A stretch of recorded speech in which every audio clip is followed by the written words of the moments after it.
আসসালামু আলাইকুম। ওয়াফা অ্যাগ্রো ফার্মের আমাদের সাইলেজ প্রজেক্টে স্বাগত জানাচ্ছি সবাইকে।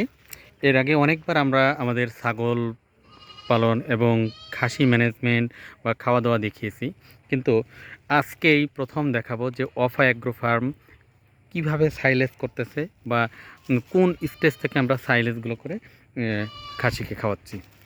দেখেন, প্রত্যেকটা ভুট্টার ফল হয়ে গেছে এবং ফলগুলো জাস্ট মিল্কিং স্টেজে আছে। এই স্টেজ থেকে ভুট্টাগুলো চপিং করে সাইলেজ করা হয় এবং এই সাইলেজটা অত্যন্ত পুষ্টিকর।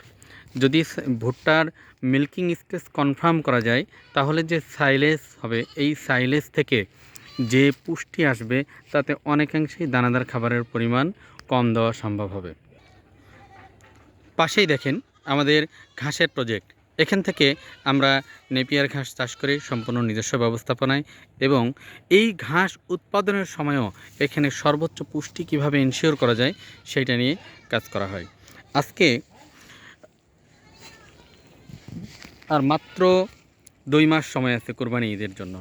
অনেক ফার্ম, অনেক আমার পরিচিত যারা আছে, তারা বেশিরভাগ ক্ষেত্রে বিভিন্ন ধরনের কৃত্রিম খাদ্য, ফিড বা এই জাতীয় খাদ্যের উপর ডিপেন্ড করা শুরু করেছে যে তাদের ছাগলের বা খাসির বা গরুর ওয়েট বাড়াতে হবে।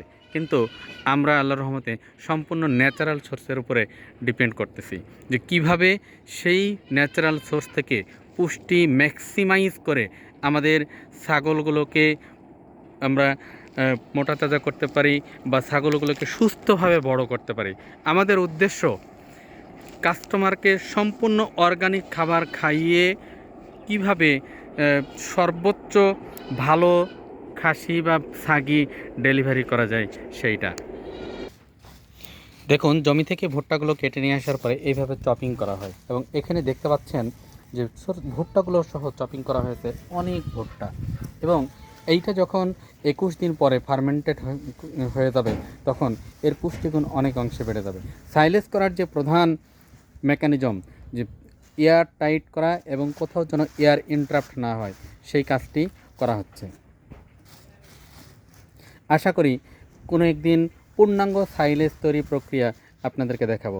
অনেকেই বিভিন্ন সময় আমরা ইউটিউবে দেখেছি যে বড় বড় কোম্পানি যারা সাইলেজ বিক্রি করে তারা কিভাবে সাইলেজ করে, কিন্তু আমরা যারা ছোট খামারি বা ছোট আকারে সাইলেজ করি শুধুমাত্র নিজেদের ফার্মের জন্য, তারা কিভাবে সাইলেজ করতে পারি বা কিভাবে ম্যানেজ করতে পারি, এই জিনিসটাও কোনো একদিন যদি সুযোগ হয় লাইফে দেখাবো ইনশাল্লাহ। ধন্যবাদ সবাইকে।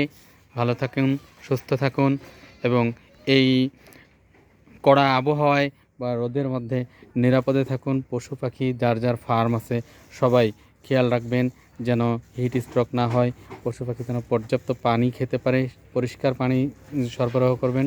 ধন্যবাদ সবাইকে।